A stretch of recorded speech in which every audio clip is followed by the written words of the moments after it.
in Progress. I am your host, as always, Jacob Hicks, and today I'm super excited about my guest coming on.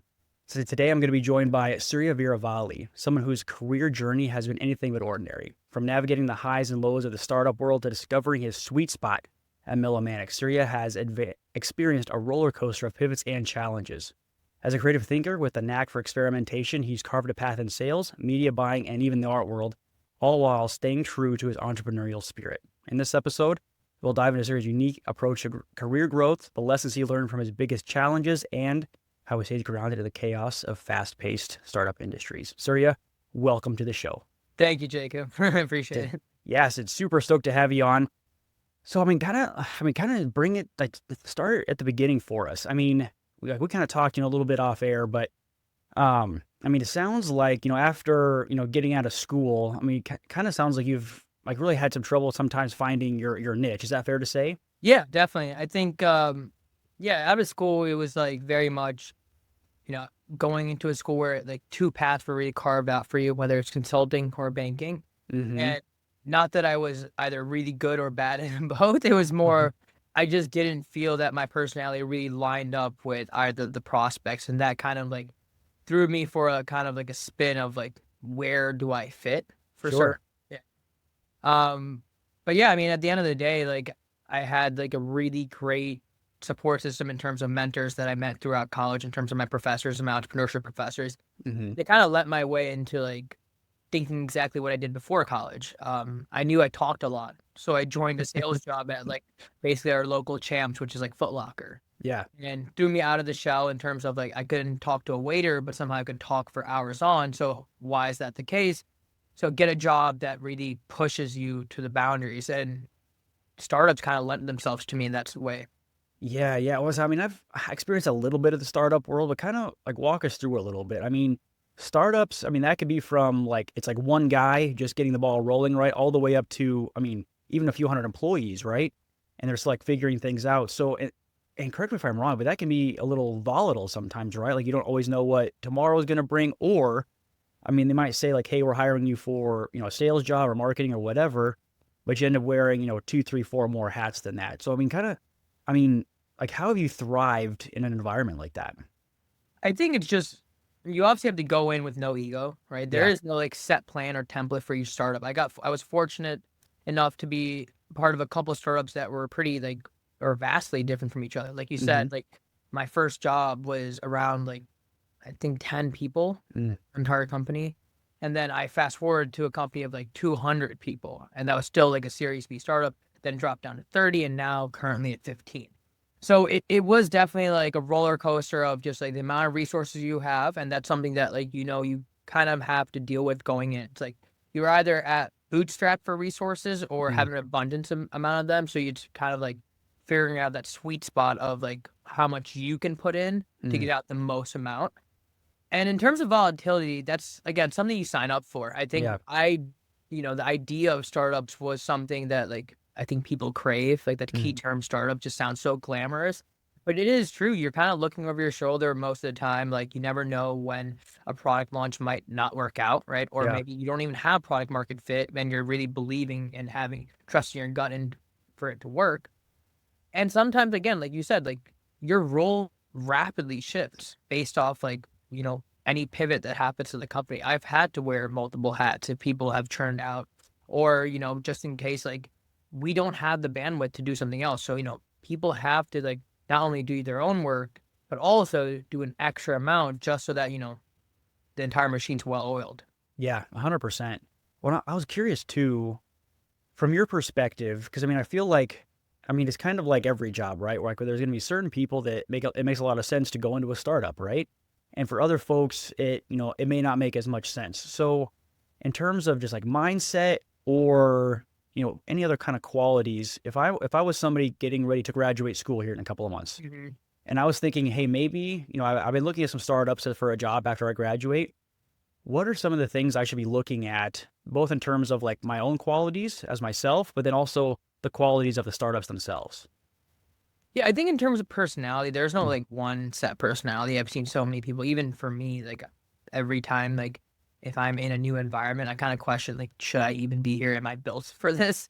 And so I guess it's just and I guess that is a personality trait, is like, reassuring yourself and grounding yourself, right?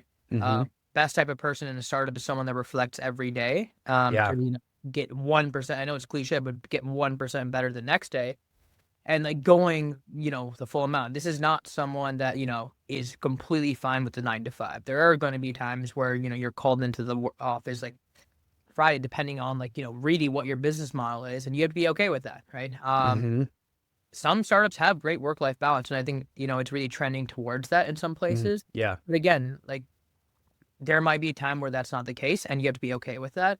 In terms of just like work ethic, I think it's for people that not just only work harder but smarter. Yeah. It isn't an accounting job where there's like a busy season at one point, right? It is always busy, and there's Mm-hmm. always room for growth because there's always competitors popping up. There's always someone smarter than you.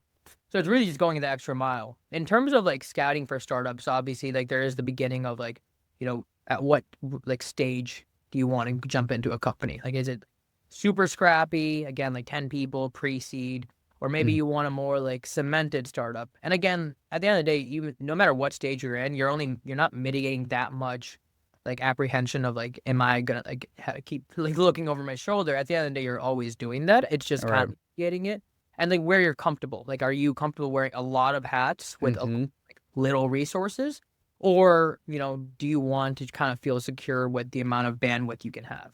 Um, yeah, and I guess it all just comes down to, again, like, in an industry. I really found my like niche in like the creator economy and like entertainment. Like music has been a passion of mine, but I didn't realize that it would be this exciting and dynamic until I finally got into it. And I think it does take reps to find out what you're good All at. right. Gotta try some stuff, right? Yeah, exactly. Yeah. So I love that. And I mean, like, you're absolutely right. I mean, you got to try some stuff. You got to explore a little bit. Cause I mean, regardless of, at a high school, at a college, at a master's, whatever, until you actually do a thing, you never really know what that's going to feel like. Definitely. Right. I was curious though, because you talked about like, entrepreneurship a little bit in your intro. And I'm curious, like what are your feelings on like being an entrepreneur in a startup, right? Because I feel like even though you haven't started the company and you're not, growing your own company, I feel like you do have to have some semblance of the entrepreneurial spirit to be in a startup, don't you? 100%. I think like obviously there's the equity component of it, right? Mm, Where they offer you skin in the game. But it also is like the best employees are ones that kind of take on the company as their own. right. That's where the best creative ideas come from, right? Like if you were to steer the boat in this direction, why is that? And like come up with a plan, right?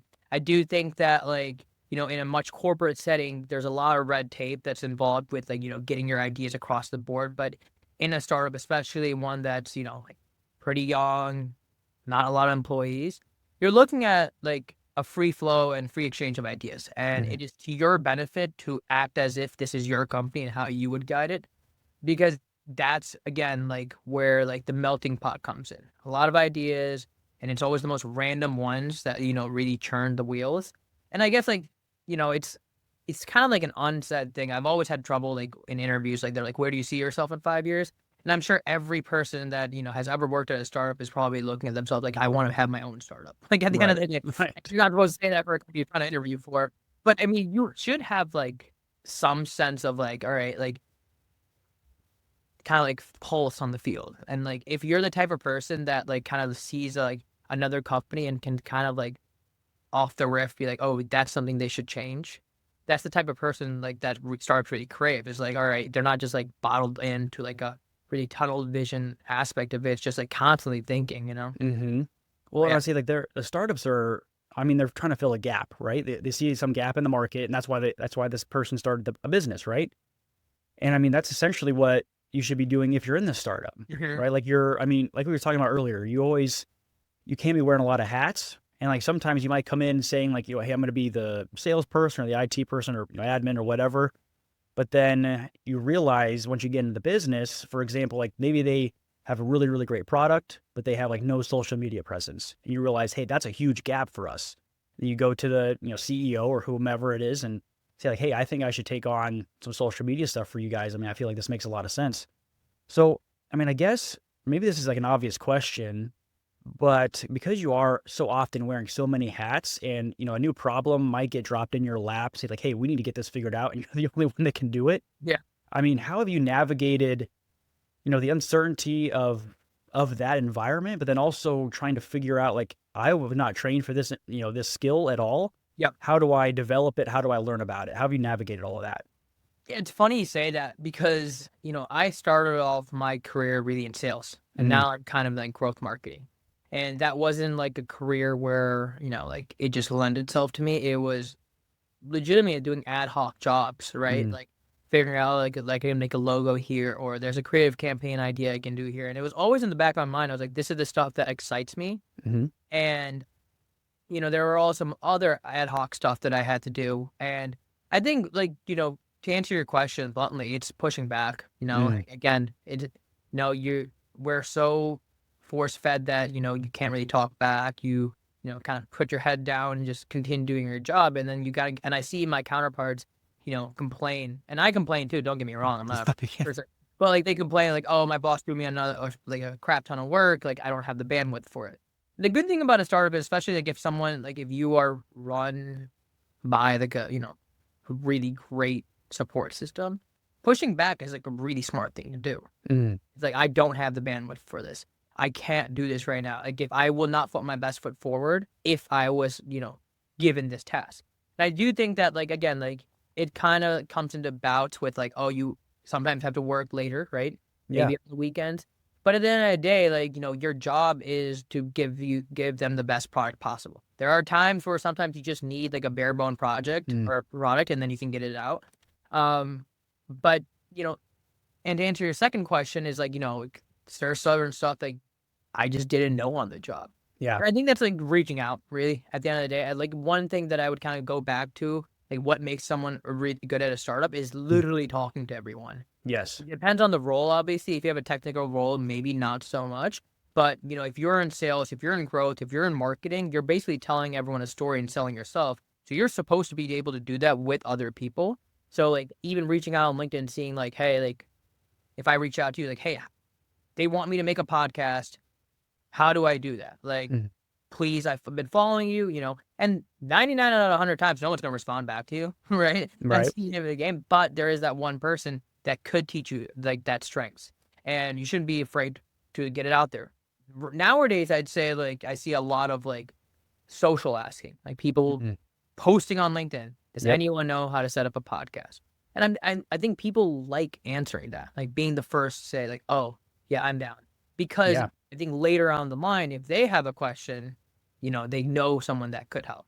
So it's Yeah. like kind of like an 100%. ROI thing. Yeah. I love that. Cause I mean, I feel like for whatever reason, I feel like there's sometimes that barrier that people feels like, hey, I don't know how to do this, or I'm curious about this thing. And I just don't, I don't feel comfortable asking for Yep. whatever reason. But in my personal experience, I mean, there's been industries where I think, oh, hey, I could really love this, but I don't, I mean, you don't know until you get into it, right? So I mean, I've reached out to people that are in the industry already saying like, hey, would you, can I grab you a cup of coffee, or can we get on the phone for 15 minutes and I can just, ask you some questions to see if it makes sense? Yep. So I think you just have to get over it. I think you just have to get out there and just ask the question. And if you come from curiosity and you're a genuine person, I mean, most people are more than happy to help. At least again, in my experience. 100%. If you're like transparent about it, right? You're Mhm. not like, you might not even have anything in value to give back to, right? But I think that's Yeah, what I appreciate about it. Like obviously, if I look back at like all the cold emails / messages I've sent that has come off so robotic, yeah, ones that have worked are literally like, hey, can I just take 5 minutes of your time? Like I am not like an expert in this subject matter, hmm, please. Versus like, hey, blah blah blah. This is my background. Love that you played baseball at school as well. Like no one cares about that. And I don't know about selling that, but no one cares about that. So yeah, I mean, it's absolutely true. So I mean, just being genuine and authentic and asking the questions. Speaking of questions, one thing I wanted to dig in on a little bit more, because you said earlier you've been in a few startups now, Yep. right? A handful. So I'm curious, like, at least in your experience, what's kind of separated them out? Because I mean, some have worked out and some, haven't so much. So like, is it management style? Is it the product themselves? Is it just like the passion you did or didn't feel for whatever they were doing? What kind of broke it down? I think it really just comes down to like, obviously there's some time and place, Mm, right? Sometimes it's just like great gig, but you're getting downsized, and there's yeah. really nothing you can do about it. And like, and when I was younger and like I got hit with layoffs, I was like, oh wow, like it was so surprising to me because the economy like was just turning kind of like Yeah. little shaky.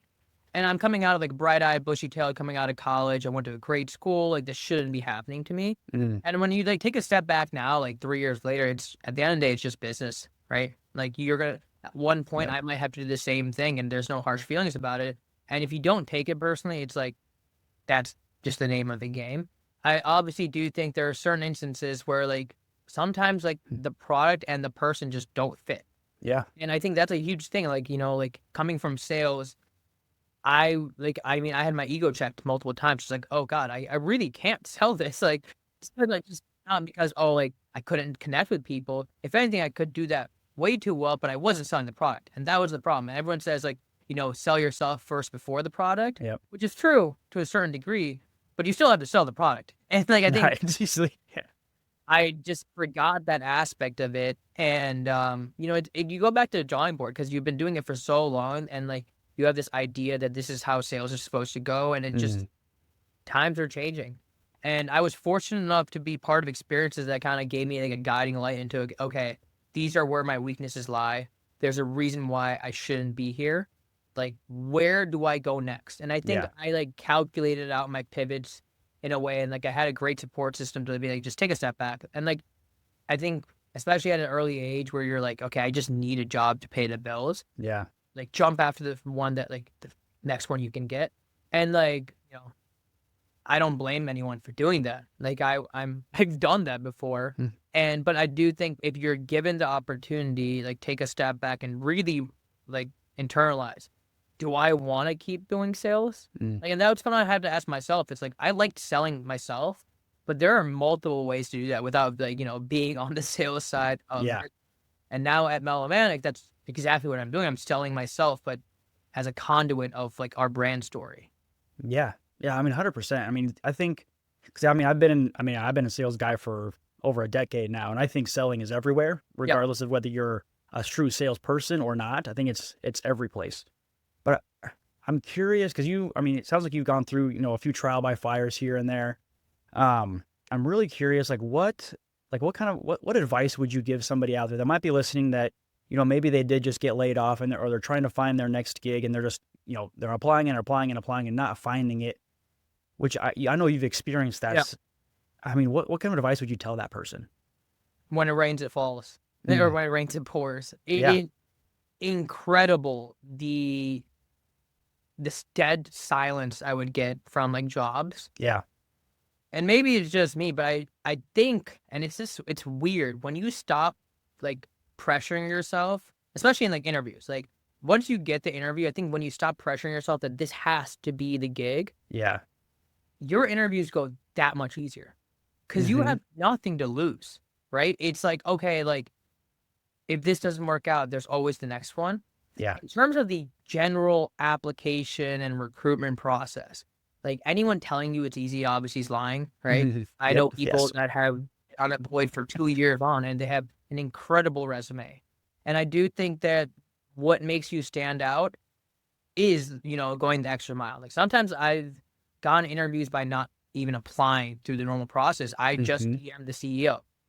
And like especially like in the startup world, I think that actually works out more often than not than the corporate world. Like I can't like, you know, email Jamie Dimon or like Jamie.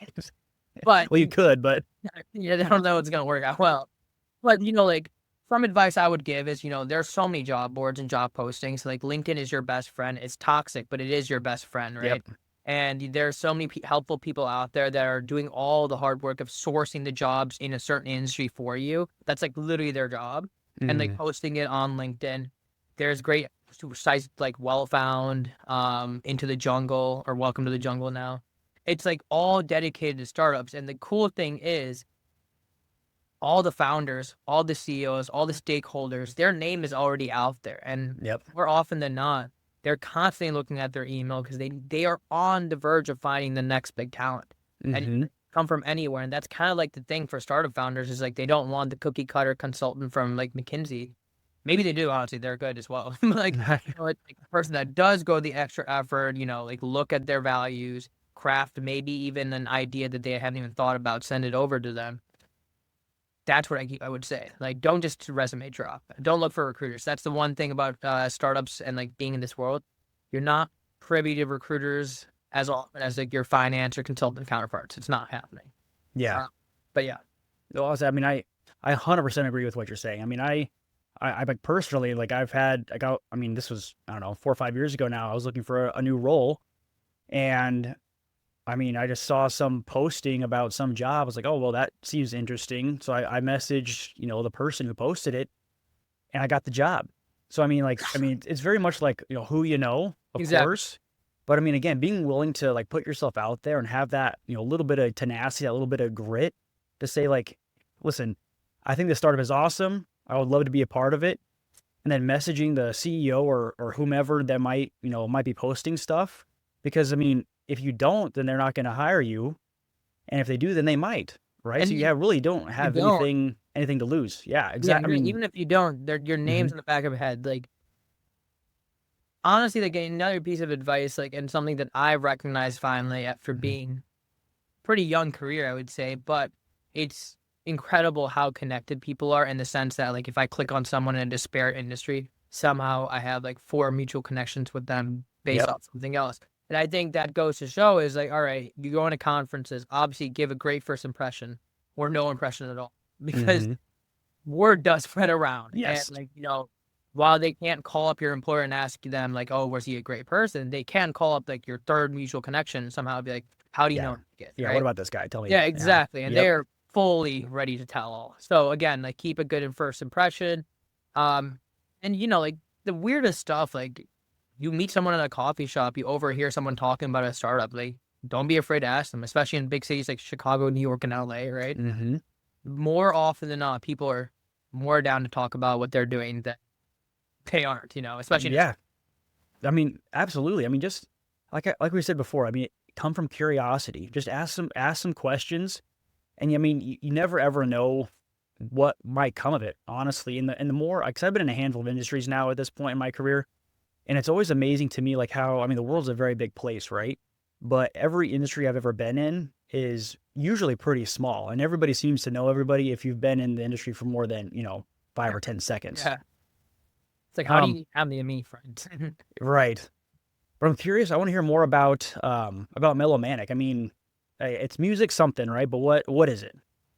Yeah, basically it is a music platform like dedicated to uplifting up and coming artists while Cool. also connecting fans with their favorite artists in a more intimate setting. Mm, Nowadays people are used to like either, going to like the concerts themselves or maybe even shelling out to get VIP tickets, right? mm, But there really isn't a platform or like a way to like really reach out to the artist. mhm, And I think we do a great job of like facilitating that. We have these things called listening parties where like the artist comes on, can choose to play, some of his songs from the past, upcoming songs, unreleased songs, right?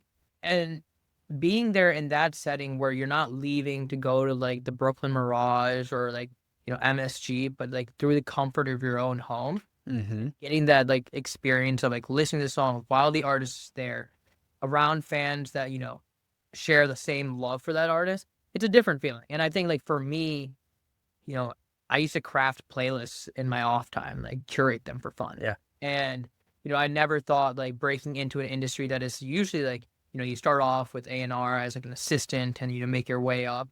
Now like I had the opportunity to like really merge my passions with like tech and startups with like music, which I never thought was possible. And like, yeah, here I am. So super grateful for that opportunity. So I love it. I mean, that's so cool. 'Cause I mean, it's essentially like a private concert with your favorite artist, especially if they're new and upcoming. I mean, that's a super cool thing where you get to actually interact with them in some capacity and hear. I mean, I'm sure they, don't just come on and play 4 songs and get right off. I mean, I'm sure they're, No, no, we talking and about before stuff and you can like talk about it. Like for example, like I can give like 2 disparate examples. Like we just had Kane Brown on our platform like 2 days mm-hmm. ago. Actually, he did 2 like shows back to back with us, and he gave us like an insight into like each and every song. Like when his song with Jelly Roll or his song with the Khalid, it's like like smart, like not smart, like sentimental like bits that you wouldn't find maybe in a documentary on Netflix about them, All but right. like kind of like the inside scoop, right? And, Mm, you know, I think that goes to show like he can be like a massive artist with like 4 million followers to like, I have a friend on the platform, right? mm-hmm. And we knew each other since college and he's killing it in the music industry. And to uplift artists like him and like so many others and just provide an extra like fan base to them is just such a fun idea. Yeah, I love it because I mean, it's so you're right. It's absolutely unique because we might be able to follow somebody on Instagram or whatever, and like see their stories and see what they're up to a little bit. But I mean, that's still very much one way where, like, at least for me, it feels like you're reading like a magazine that you picked up. Whereas this, I mean, Melomaniac, that's very much, it's very much two way where like you're getting to experience life a little bit with your favorite artist, which is wild, so Exactly. cool. So Right. what? Because you say you feel like you've kind of found your niche with Melomanic, right? So like what makes it special for you? Aside from the obvious of being in a dynamic industry as entertainment and music, I Mm, think I really found my niche in just like crafting stories, selling a story. I feel like the last 5 years, it's been kind of the hustle and bustle of selling, like pushing a product, getting on like cold calling someone, getting on the call, doing a product demo, getting off the call, like doing 7 touch points after that. And it's all fun and games, but then you're tied to a commission if you don't sell it. It kind right. um, this one, it was like, all right, like, even, like, when I was applying for the job, like, they had a case study that, like, usually I loathe case studies because I spent, Mm, like, 10 hours on them just to get the big fat rejection. right. This one was like, okay, like, craft a campaign for people that listen to bedroom pop. And I was like, this is a sick, sick case study because it's something that, like, okay, if this is exactly what I'm gonna be doing and my job, then, like, this wouldn't be a job anymore. This is something that, like, I can get behind. And that's kind of what I do. Like, for example, like, if you visit our TikTok, right? Like I craft like bespoke playlists Mm-hmm. for like, Yeah, I've random seen them.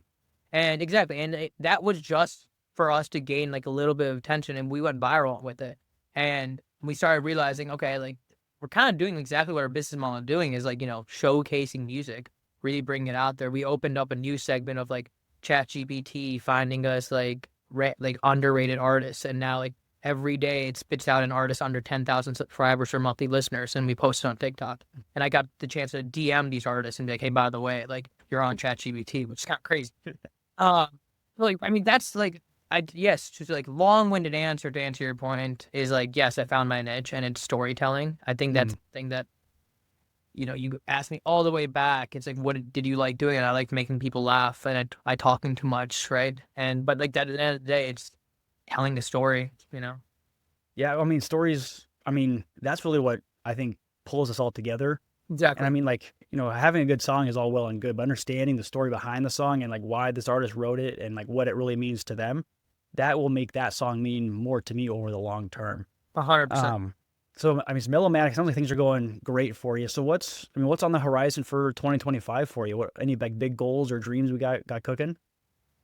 I definitely want to have like a really viral moment with Melomanic. I feel Mm, like we touched the tip of the iceberg, and as time moves on, and like we're starting to like really connect with our audience and mm-hmm. other artists. I definitely want that like gotcha moment. I hate posting on LinkedIn, but like I just really want that moment to post on LinkedIn Yeah, about. yeah. That. I think in terms of like personal goals, just really grounding myself and start like planning out my like life more. I feel like now that I'm getting off like my parents' health insurance, it's really Mm, set into my eyes like oh, right. it's real. Yeah, and just kind of planning it out and taking it day by day. Definitely taking more vacations in terms of that, right? Like I feel like I haven't really traveled. I just go to a Mm, lot of weddings now, which is like definitely like overwhelming. But uh yeah, really, that's kind of it. Just to really excel my job and like make sure that more people listen to good music. yeah. So I love that. I mean, it sounds like is it fair to say that like intentionality is kind of the word for 2025 for you? 100%. 100%. Intentionality with like a hint of, spontaneity. There's a little bit of dash in there. Yeah. Well, so I mean, like we talk about that, I mean, all the time, like with my clients and stuff. Cause I mean, like, you gotta, like my favorite strategy with like vacations and stuff is planning your whole year and then starting with the vacations. Because Awesome. I mean, like so many, I mean, I'm sure you probably have read like there's a ton of studies out there that show like obviously the vacation is awesome with traveling and getting away from work and everything, but it's like half of the like psychological benefit of a vacation is the anticipation of it. So 100%. having it already in the calendar set, ready to go, I mean, is hugely impactful, right? It's crazy. Like, I mean, my girlfriend got me this like calendar planner, and like every day it's just like it's the most simple stuff, but like I'm logging it, and like now Yep. that like bachelor parties or weddings or whatnot, like writing it down kind of erases the anxiety of like, oh, I need to buy tickets, you know. And I think that's like a big thing is like writing it down is actually something I really want to keep doing this year. And in another kind of form is like I definitely want to tweet more. I think Okay. Okay. you're a practitioner. Like, I'm definitely behind like the whole like every person in a startup somehow just like posts on Twitter. Mm. Really want to do that to the point where like I start emailing people without like being sounding so formal. And so like yeah, Yep. just, like build an online presence. I think like the best person I've seen on Twitter was like Chris Bakke, who like Mm. sold his company to like Twitter and like Zillow and Indeed, I think. And all he does is like just post on Twitter. But in reality, it's to drive business. Yeah. And you know, having that again, like personality, but also intentionality of what you're doing is definitely something I want to keep pushing. I love it, man. Well, Surya, thank you so much Of course. for coming on today. It's been really great to have you. No, thank you so much for having me.